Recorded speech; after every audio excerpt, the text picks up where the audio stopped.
दुनिया है, जीने नहीं दे सकते। आप अपनी मस्ती में जियो।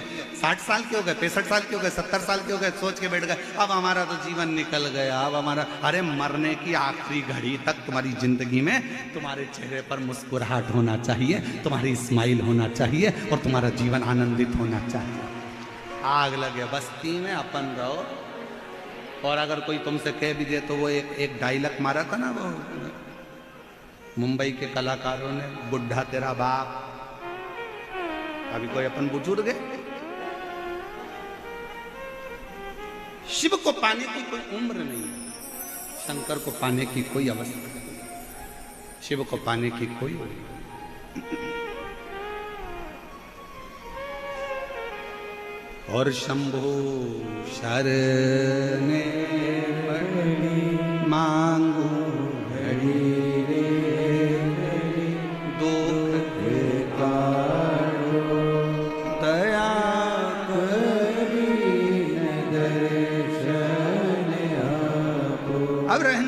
ने विचार करा, ठीक है मम्मी माता पिता मेरे लिए जल लेने गए हैं, बैठा है शिव की भक्ति में, शिव की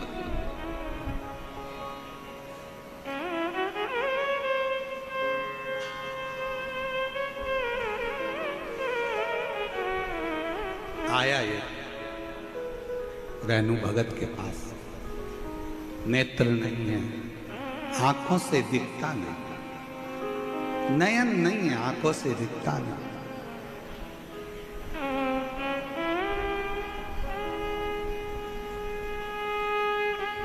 नेत्रविहीन है,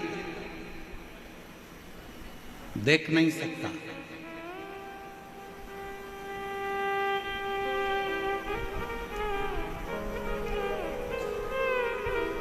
और उसके पास में व्यक्ति आकर बैठा। क्या नाम है तुम्हारा? रेणु भगत ने कहा मैं रहनू। रहनू? हाँ ठीक है। कहां से आए हो? केरल प्रदेश के पास में से मेरा निवास है, वहां से हम लोग आए। अच्छा, कौन कौन आए हो? माता पिता और मैं आए। तुम्हारे नेत्र नहीं है, तुम भगवान शंकर के इस 12 ज्योतिर्लिंग में से मूल ज्योतिर्लिंग मल्लिकार्जुन का दर्शन नहीं कर सकते, फिर क्यों तुम्हारे माँ बाप यहाँ लेकर आ गए? रेणु भगत ने कहा मैं नहीं देख सकता तो वो तो मुझे देखेगा, बस इसलिए आए। कई लोग आते हैं, कोई गंगा जल लाता है, कोई बेलपत्र लाता है, कोई कुछ लाता है, कोई कुछ लाता है। तुम शंकर जी के लिए क्या लेकर आए? रेणु भगत ने कहा मेरे पास में देने के लिए कुछ भी नहीं, मेरा तो शरीर भी ऐसा नहीं कि मैं भगवान को दे सकूं। हाँ ये जरूर है कि मेरे माता पिता कुछ लेने के लिए गए हैं शंकर जी को देने के लिए। आते होंगे, माता पिता आए, पास में वो व्यक्ति बैठकर बात कर रहा था। माता पिता ने हाथ जोड़कर, उस समय की गाथा है जिस समय कोई दुकान या व्यापार नहीं होता था, केवल शिवलिंग होता था, कोई व्यापारिक दृष्टिकोण नहीं था। मेरे पास देने के लिए माता पिता ने आकर कहा रेणु हमारे पास देने के लिए कुछ भी नहीं, शिव कुछ भी। मां कुछ तो दूं मैं बाबा, एक काम करो ना मां,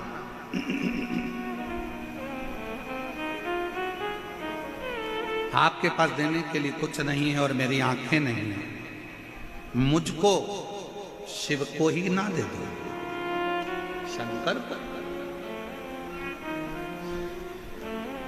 जगत गुरु शंकराचार्य जी की एक कथा आती है कि जगत गुरु शंकराचार्य जी अपनी माता कपड़े धोने के लिए जलाशय में गई थी और जगत गुरु शंकराचार्य जी पानी में चले गए और पानी में जाकर जगत गुरु शंकराचार्य जी ने चिल्लाना चालू करा, मां मुझे मगर ने पकड़ लिया, छोड़ता नहीं है, छोड़ता नहीं। अब क्या करूं मैं आती हूं तुझे बचाने के लिए। शंकर कहते हैं नहीं मां तू मत आ। अब मैं जा तो रहा हूं ना मां, मगर मुझे छोड़ने वाला नहीं है, तो तू एक काम कर कि मुझे शंकर को ही, मुझे तू शिव जी को दे दे। जगत गुरु शंकराचार्य जी छोटी सी अवस्था में कहते संकल्प छोड़ मां कि आज से मैं आपका बेटा नहीं, आज से मैं शंकर का बेटा, शिव का बेटा। जगत गुरु शंकराचार्य जी ने बाल्यावस्था में अपनी मां से कहा, मां ने हाथ में जल लिया, मां जल्दी से तू संकल्प छोड़ जिससे मुझे ये मगर छोड़ देगा। और मां ने हाथ में जल लेकर कह दिया, आज से मेरा बेटा शंकर का बेटा है, शिव का बेटा है। और जल छोड़ते से जगत गुरु शंकराचार्य जी बाहर निकल कर आए। 4-5 वर्ष की अवस्था थी। गुरुदेव शंकर भगवान की ओर हाथ जोड़कर मां कहने लगी, चल अपन घर चले। बेटा कहता है, मां तूने तो मुझे शंकर को दे दिया, अब कहां मैं तेरे घर जाऊंगा। कहां वो बात रहनु भगत को स्मरण में थी, जब तुम्हारे बेटे की शादी नहीं हो रही हो, तुम्हारी बेटी की शादी नहीं हो रही हो, जब तुम्हारा सब कुछ बर्बाद सा हो गया हो और कुछ भी तुम्हारा नहीं बचा हो, उस समय तुम नानी बाई के मायरे का स्मरण करना। नानी बाई के मायरे में लिखा है, नरसिंह मेहता घर से निकल गए थे, उनके पास में कुछ नहीं था, पत्नी थी, नानी बाई बेटी थी, बेटा था श्यामलदास, केवल इसके सिवाय कुछ नहीं। बेटी, बेटा, पत्नी और नरसिंह मेहता, केवल 4 लोग थे। कहां जाते? शंकर जी के मंदिर में जाकर नरसिंह मेहता की पत्नी ने और नरसिंह जी ने कह दिया था, हम हाथ में जल लेकर कहते हैं, आज से हमारा कोई नहीं है, अब हम आपके पुत्र हैं, आपकी पुत्री हैं, आपको संभालना है, अब हमारा कोई नहीं चल रही। शिव को सेठ बनाओ, अपन नौकर बन जाओ, तुम्हारी अब तुम चला, तेरे भरोसे है मेरी, तू जाने हमारा है ही नहीं।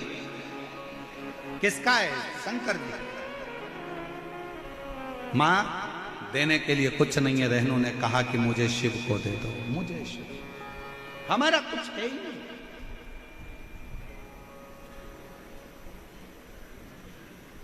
यहां पर एक पानी पिलाने वाली कोई संस्था ने लाखों बाटल बुलवाकर लोगों को पानी पिलवाया।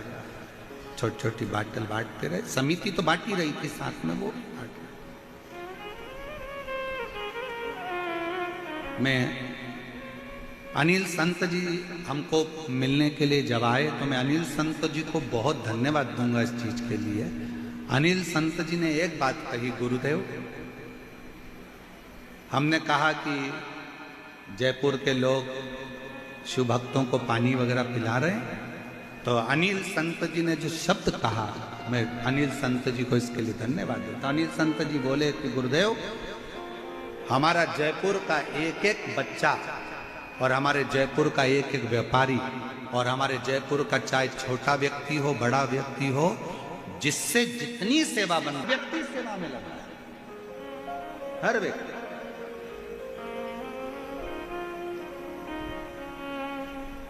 छोटा है बड़ा है, कोई ने चाय पिलाने का स्टॉल लगाया, सुबह से लेकर रात तक चाय बिस्कुट टोस्ट जो उससे बन सकता था, 1 मिनट के लिए उसने बंद नहीं करा। पानी बांटने वालों ने पानी बंद नहीं करा, खिलाने वालों ने खिलाने की कमी नहीं रखी।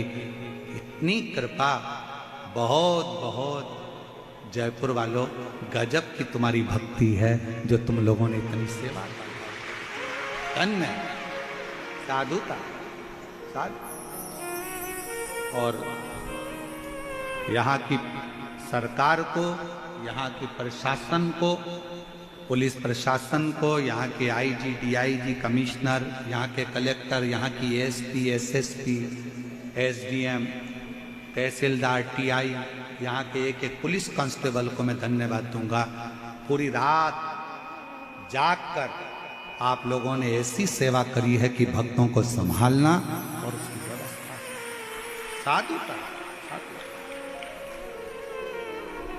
समिति कर रही है। समिति के साथ आपका जो श्रेय वो सेवा का प्रकल्प करो। मां मुझे दे दो तुम दान, मुझे।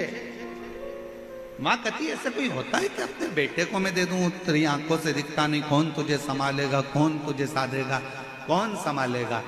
मैं रहनू भगत आंखों में आनंद का जल भरकर कहता है, मां तुम ये कहती हो कि मुझे कौन संभालेगा, अगर मुझे जन्म देते समय तू कहीं चली जाती, मर जाती या पिता चले जाता तो क्या मैं पृथ्वी पर रहता नहीं? क्या मुझे कोई संभालता नहीं? ये हमारा ब्रह्म है। हम बहुत ब्रह्म में जीते हैं।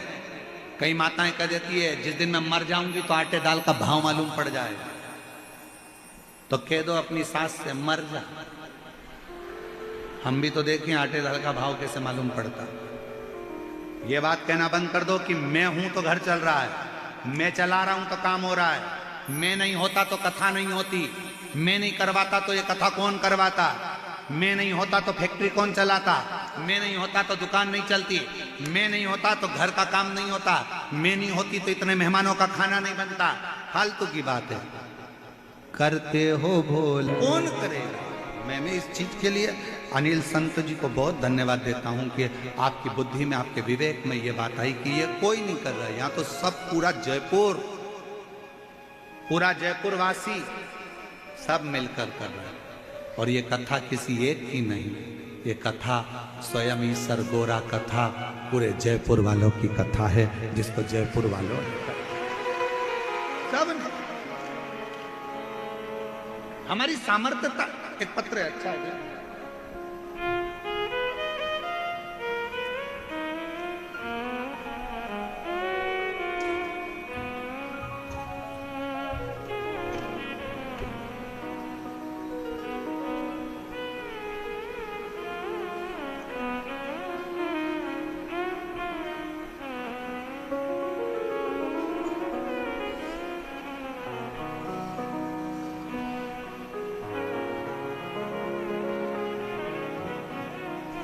एक पत्र अच्छा भेजा है किसी ने। तेरी आंख नहीं है, कौन तुझे संभालेगा, कौन तुझे जानेगा, कौन तेरा स्मरण करेगा, कौन तुझे जानेगा। नहीं भाई, शिव कथा कहती है जिसने जन्म दिया है उसने सब दिया है।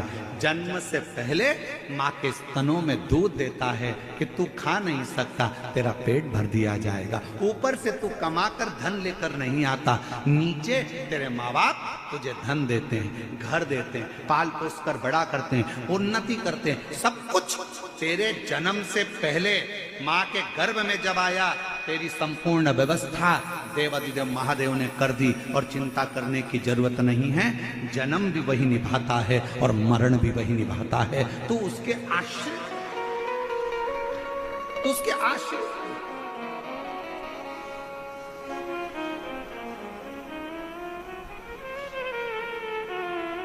क्या नहीं देता सर्वस्व। ऐसा दुनिया का कौन सा ठाट है जो मेरा महादेव नहीं दे सकता? क्या नहीं देता? सर्वस्व।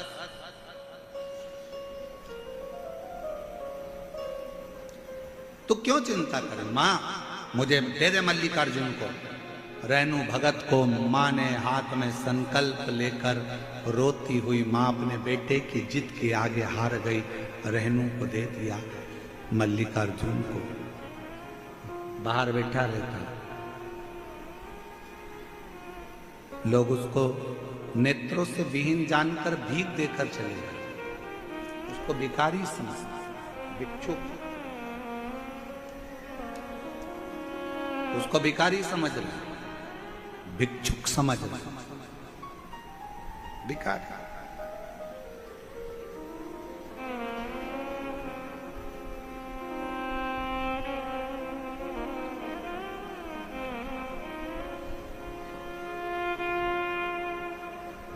अब एक बात बताओ, बहुत अच्छे से बोलिएगा जरा जयपुर वालों। किसी का बेटा बाहर रोड पर बैठकर भीख मांगे अच्छा लगेगा? जम के तो बोलो नहीं। माँ ने रेणु को किसको दिया? जम के बोलो शंकर भगवान को, मल्लिकार्जुन को। रेणु किसका बेटा हो गया? शिव का। बुरा किसको लगेगा?